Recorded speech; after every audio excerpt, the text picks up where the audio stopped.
The University of Missouri is honored to present Dr. Robert J. Jones, Chancellor of the University of Illinois and Vice President of the University of Illinois System.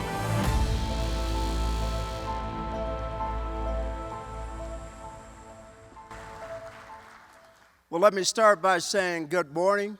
It is a great professional and personal pleasure to be standing here today to help celebrate the first ever University of Missouri System Engagement Week. So thank you to President Choi for the invitation to speak. And I'd also like to note for the record that President Choi himself is an Illinois graduate. And thanks to you, Dr. Marshall Stewart, for letting me be part of this week-long spotlight of extension and public engagement across the 4 universities that make up the University of Missouri system. And a very special thanks to my friend and colleague, Chancellor Alex Cartwright, for all that you do to advance my alma mater. As you saw in that very nicely produced video introduction that was prepared on my behalf, the University of Missouri has played a pivotal role in my life and in my career, and this institution certainly holds a very special place in my heart. But before I go any further, I want to take just a moment and recognize one of the people who was very instrumental in bringing me here in the first place and helping to ensure that I would find success once I arrived. I am talking about Dr. Jerry Nelson, who was my doctoral advisor, my mentor, and became my friend. You heard his voice narrating that video, but I wanted to make sure that everyone has a face to put with it. So, Jerry, would you please stand for a moment and be recognized?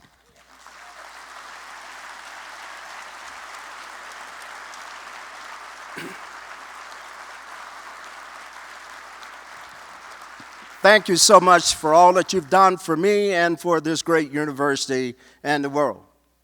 I realize that I'm supposed to be talking with you about the engaged university.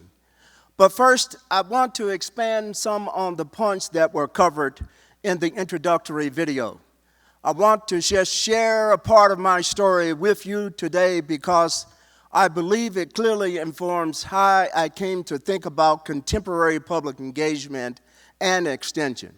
I think it also demonstrates what a profound impact that these activities can have on an individual's life, and I am very much standing here today thanks to the land-grant mission. Extension education and programs have been critical in translating new information and discoveries into solutions for more than 100 years. Without these, my life would certainly have taken a different path, and I wouldn't have had the chance to spend my entire career in higher education, starting as a professor and a scientist who later transitioned into university administration and leadership. Geographically and philosophically, those experiences are a long way from southwestern Georgia and the peanuts and cotton fields where I was raised. I attended segregated schools in southwestern Georgia, in Terrell County and in Dawson, Georgia. I was the first in my family to earn a 4-year college degree. And ironically, the mysteries of things that I saw happening in the fields around me were so intriguing that I knew I wanted to be a scientist from the time that I was about 9 years old. The first step on my road to attending the 3-year university's land-grant university, where I spent more than 38 years as a faculty member and an administrator. So yes, I grew up in the Jim Crow South, and I wasn't old enough to fully understand the land-grant mission, nor the role that extension and outreach played in delivering that mission. But in retrospect, I know now that I benefited from extension and engagement programs that were available even for a black kid like me. And I think we all would agree that 4-H is one of the oldest and most impactful youth programs in the nation and is a critical component of extension. I figured I'd get some applause about that. And I think it's important to note that I'm a very proud alum of 4-H. It was an experience that significantly impacted my life. And I want to give you just a bit more context for how significant this was. In my hometown, the 4-H Club meetings for black kids were held upstairs above the black funeral home. So my engagement 4-H actually helped me to overcome one of my deepest childhood fears, and that was the fear of dead people. In fact, 4-H did such an efficient job at that, I went on to work part-time as an assistant funeral director so that I could earn pay to help pay for my college education. It was in high school where I came under the tutelage of Mr. Walter Stallworth, the vocational ag instructor. He is responsible for two of the major turning points in my life. First, he made me join the NFA, or the New Farmers of America, the African-American version of the FFA. I became the chapter's president and participated in the state meeting when the NFA and the FFA merged. So it really was my first real connecting with people from the majority population, and it was an experience that really has been important to me every step of my career. The second thing he did was to begin to call me professor, and basically told me that I would be going to college. I chose Fort Valley State, and that led me to graduate school there at the University of Georgia, ultimately for 2 years. And then that's when the University of Missouri came calling. And they made it virtually impossible for me to say no. First and foremost, as you saw in the video, Jerry Nelson became my major professor, and it was virtually impossible to say no to the opportunity to work with one of the nation's, if not the world's, most premier plant physiologists. And in fact, the $7,500 a year tax-free George Washington Carver Fellowship also helped significantly as well. It was more money than I'd ever earned at any point in my life. So I went on from Missouri to take my first job in Minnesota and spent more than 34 and a half years there. And as was indicated, I started as an assistant professor and ended as a full professor and a senior vice president for the University of Minnesota system. In that role, I had oversight for a number of university programs, including Extension, the Ag Experiment Station, Public Engagement, HR, Intellectual Property, and the whole 9 yards. Those experiences certainly prepared me to take the presidency of the State University of New York at Albany, and just over 3 years ago, I became the 10th Chancellor of the University of Illinois at Urbana-Champaign, one of the original land-grant universities. So I hope you can see from all of this that the land-grant mission and outreach and public engagement is certainly in my DNA. I am living proof of how the land-grant mission, delivered through extension and public engagement, can change the trajectories of individuals as well as communities. I've spent most of the last 17 years of my career, my administrative career, trying to develop approaches and strategies that create more consistent and effective and comprehensive public engagement at the institutional level. The critical question of our time is, how can universities like ours translate our tremendous physical, intellectual, and educational and political power into economic and social prosperities for communities? The question is, how can we do this in a scalable and sustainable way, and how can we be moved from universities that offer public engagement programs to being universities that are truly and fully engaged with the communities we serve? How do we become anchors in our communities and partners for greater prosperity? It is critical to have a full and honest understanding of place. I mean this both in terms of geographic location and in terms of the hearts and minds of members of a given community. This understanding needs to guide the steps that we take, the goals that we set, and the processes we put in place to align with the distinctive personalities of our respective institutions. We have to be present where the people are. We have to establish ourselves as a trusted and trustworthy partner in their collective mindsets. And most critically, universities that fail to move forward more actively, more honestly, and more equally engaged in relationships with their community will not be the ones that thrive and grow and excel in the 21st century. Community and public engagement can no longer be simply add-ons or optional components of our mission. They must be wholly integrated into our operations, becoming the organizing principles for our university. It is no longer business as usual in higher education. We're finding ourselves competing for the first time with other social priorities, both for funding and for public support. And we're in a situation where our students and the citizens and governments we serve are demanding more and more from us, even as their trust in us and their support for our operations is declining. So I believe that the 21st century approach to community engagement is predicated on three core principles. Number one, it must be integrated with all aspects of our three-part mission: teaching, research, and outreach. Community engagement is not a separate mission, but it's a strategy to accomplish all of our missions. It is about working with communities rather than doing for or to communities. We certainly need to think in terms of partnerships, not projects. And we must move away from developing short-term projects and individual activities. We must certainly move toward a coordinated system, an approach that emphasizes partnership building.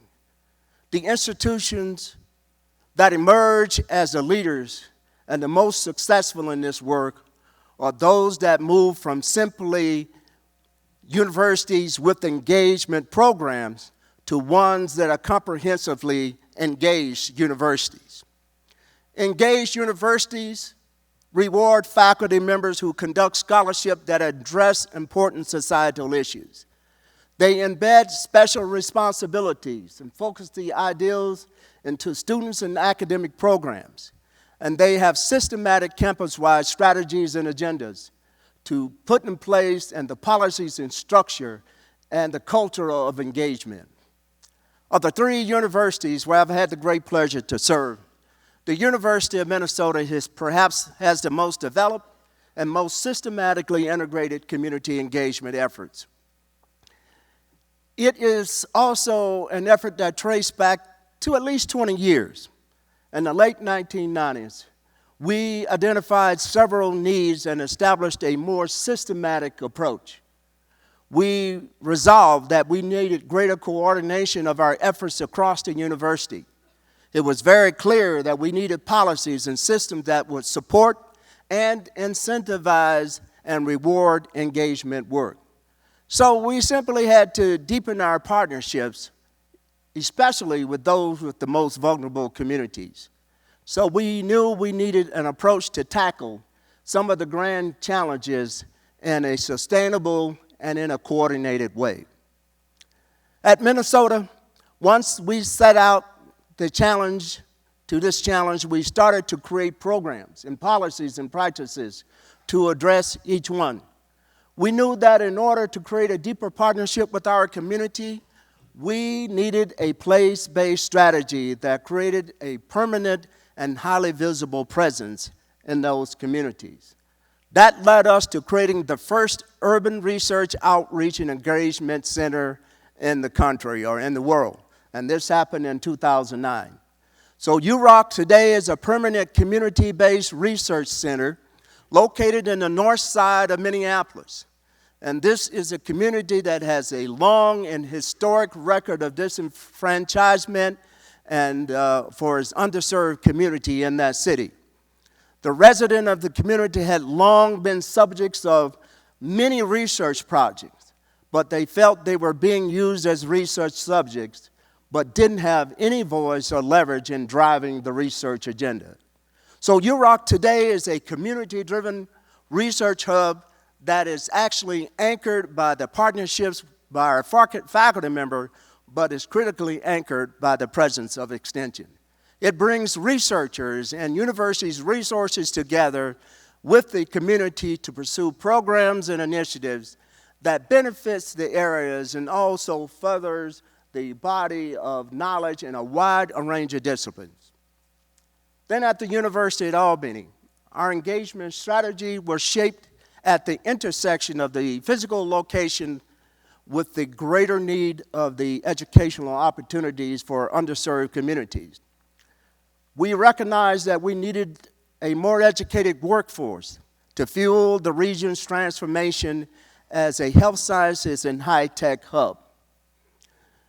Community engagement drove the academic strategy and became the catalyst force for the creation of a new College of Engineering and Applied Sciences. This was a $60 million project that very purposefully rescued and reimagined a decaying school building in an economically and educationally underserved area of the city adjacent to UAlbany's downtown campus. We chose that location and building very specifically to align with our strategic goal of providing more educational access to STEM careers for girls and for other students from underprivileged social economic backgrounds. But we also chose that location because we knew that it would spur a corresponding surge in investments in small business generation and a revitalization to that entire multi-block corridor. It is a case very clearly, I hope you can see, where community needs influence our academic decisions and where a transformative academic investment from the university is also a physical and sociologically transformative driver for the community. And now at the University of Illinois, we have a different kind of challenge. We're very proud of the fact that the University of Illinois was designated as a Carnegie Foundation Engaged University both in 2010 and in 2015. To be an engaged university for the 21st century, we very much need to be place-based as well. We need a public engagement strategy that is place-based, but is not place-limited. So the question for us at Illinois is, how can a rural-located university be engaged effectively with the Chicago urban area 120 miles away, where about 9 million of our state's 12 million population is concentrated? And Chicago, as most of you know, exhibits nearly every major sociological and societal challenge at a local level. And so we want to play an active role in the growth and fostering that city's desire to be a leader in everything from high-tech manufacturing and a leader in biomedical sectors, and how to drive their quest to move from a third tier to a first-tier city for innovation. There's also tremendous needs in Chicago public schools around particularly the issue of teacher preparation and other types of programs to close the achievement gap and college attainment gaps. Both of these needs align very clearly with our academic strengths. But to translate those strengths into community impact requires us to find a new way to co-locate our intellectual and human capital. But we still need to maintain our excellence at our main campus and with our connections across the rural and less populated portions of the state. So to be present in that metro area and to be engaged in a meaningful way is going to require us to bridge our rural placement both geographically and operationally and in strategic and in focused ways. So we're leveraging our nationally ranked College of Education and extending it beyond the classroom and campus to bridge the gap with research and practice. The college is serving as a leading partner and resource to Chicago public schools in the areas I mentioned, teacher preparation, and other areas as well. And similarly, our School of Social Work serves the public good as the largest provider of training to staff to the state's Division of Children and Family Services, which is deployed across the entire state of Illinois. And most recently, we established a partnership with the University of Chicago and Hyde Park. This is another bold example of how this can work, and this is what I call public-private partnership, in this case with the private entity being a private university. This new research partnerships that we have developed with the University of Chicago focus on quantum computing and advanced materials and advanced analytics. But we're also using that particular research-focused platform to anchor a very ambitious initiative to focus on everything from K-12 education on the soft side to computer science and youth entrepreneurship and urban research and the development of small and diverse businesses. To put it simply, in Chicago, we say that we're working on everything from quantum to community. And that is an important framework for the public land-grant university to do in partnership with this massive private institution. So this is what strategic engagement can look like in practice. This is certainly how we can play a role in rebuilding a city 100 miles to the north. But even closer to home, my university is also on the move in public engagement to serve Urbana-Champaign and its surrounding communities. We are just about to launch STEM Illinois initiative, a university-wide approach to nurturing STEM skills locally. This is a K-12 pathway model to produce diverse STEM talent. And in addition, we also are using our research park to make it a center for our university's statewide economic development and engagement efforts. It was created as a technology hub for corporate research, development, and operates as well as a place to help nurture and expand startup companies. But we're expanding it in both the scope and its mission to be a new kind of public engagement entity, a new kind of center for economic prosperity. So with these examples from my own experience, I hope that you can see how dramatically different the strategies are from one community engagement to the other, but even across similar institutions. In all three examples, there is an engagement focused on addressing the needs of communities across the lifespan, but with very different approaches shaped by each individual situation. But while the solutions may be situational, there are three university components I truly believe are true and must be followed to be effective as an engaged university. Number one, we often hear that it takes a commitment from the top, from the presidents or chancellors or deans or department head. And we know this to be an essential building block for an institutional-wide agenda. But I submit to you the most important part as well is having faculty members and staff members marble across the entire university who are at the ground level for growing these partnerships and bringing the talent in partnership with community. I think having a clear and long-term strategic vision is necessary to develop the comprehensive campus-wide plan to direct the way in which we allocate limited resources in ways that can maximize input. And number three, finally, you must have patience, a lot of patience, because transforming a university and securing its achievements as a community-engaged anchor institution takes and requires an intentional shift in policy and infrastructure and a significant shift in culture.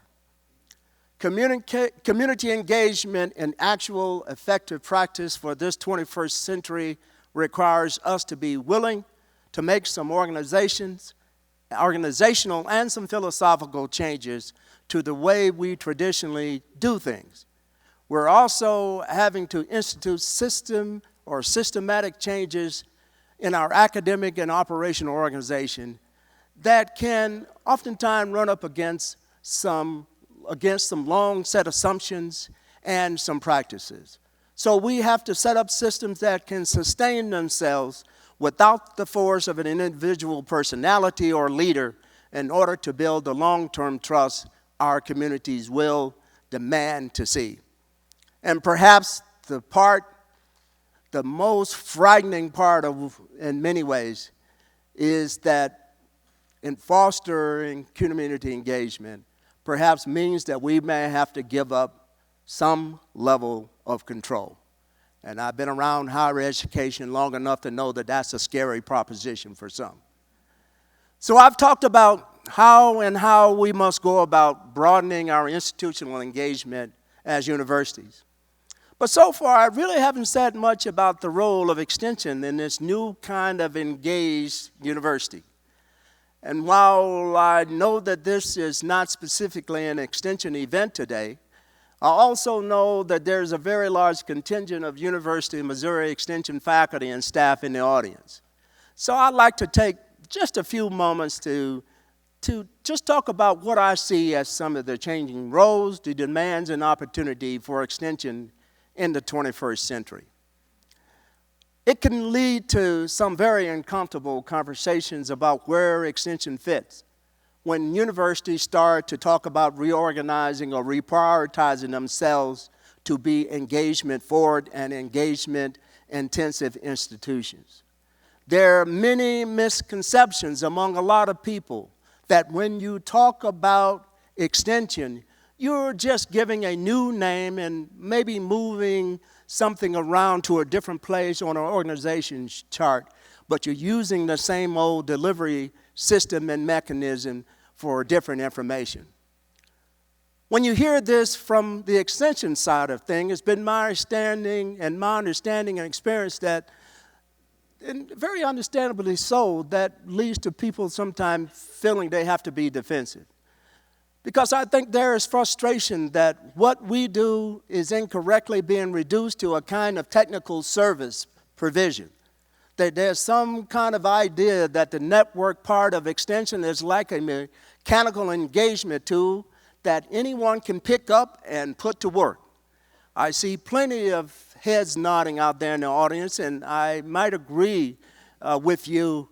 And because I've been on both sides of this issues and both sides of this conversation, both at Illinois and at Minnesota. The most important point, I think, to understand is that extension is a component of community and public engagement. In fact, for most universities like ours, it was the original public engagement platform. But extension cannot and should not be mistaken as the whole of university public engagement. It cannot be the whole of a university's engagement strategy. But I do firmly believe that a strong creative extension is the key to implementing that engagement strategy.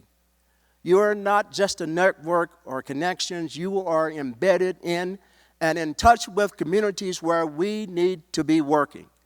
You've got the long and sustained relationships in many of these communities that are necessary for us to have the impact that we seek. The power of Extension Network is not simply measured in geographical reach or the number of programs offered or the number of people served. Extension is so powerful because it is a massive, scalable, and proven platform for building trust. So here's my challenge to all of you Extension faculty and staff in the audience today. We ask you to join us, the universities for the 21st century, as we reimagine our campus-wide strategy and strategic agenda and priorities. I encourage you to be leaders as we design and implement the necessary policies and structures that create sustainable and a visible culture of engagement. And ultimately, what matters most is that public universities and systems like ours must find a way to put our vast new knowledge and discoveries and invention and innovations in ways that we are allowed to create that work and put it in the hands of the people who can use these interventions. We are truly positioned to be the engines of economic development, societal growth, health, and wellness for both of our respective states, but also for the entire nation and, I believe, the world. So we need to be the conveners of new ideas and of unexpected partnerships. We need to be present and engaged where our population needs us most. And we have to be willing to let those populations guide our own decision and embrace them as equal partners in every effort. As public universities, we operate with the most impact, I believe, when we are operating as publicly informed universities. These solutions to the grandest challenge of the 21st century society are not going to be solved solely in our research labs or in one of our libraries. The solution that the world needs are going to be born where universities like ours come sincerely together with the communities who understand that our success will be measured in life and health and in opportunity. So I applaud all that you do here at the University of Missouri System for your commitment to being one of the leaders in offering our society those new and better solutions to the great problems of the 21st century. So congratulations on celebrating your first engagement week. I am sure there will be many more to come. And thank you all again for inviting me back to speak here at the university that has been so much and so important to me in my life and in my career. It has been my privilege and my singular pleasure to be with you today. Thank you.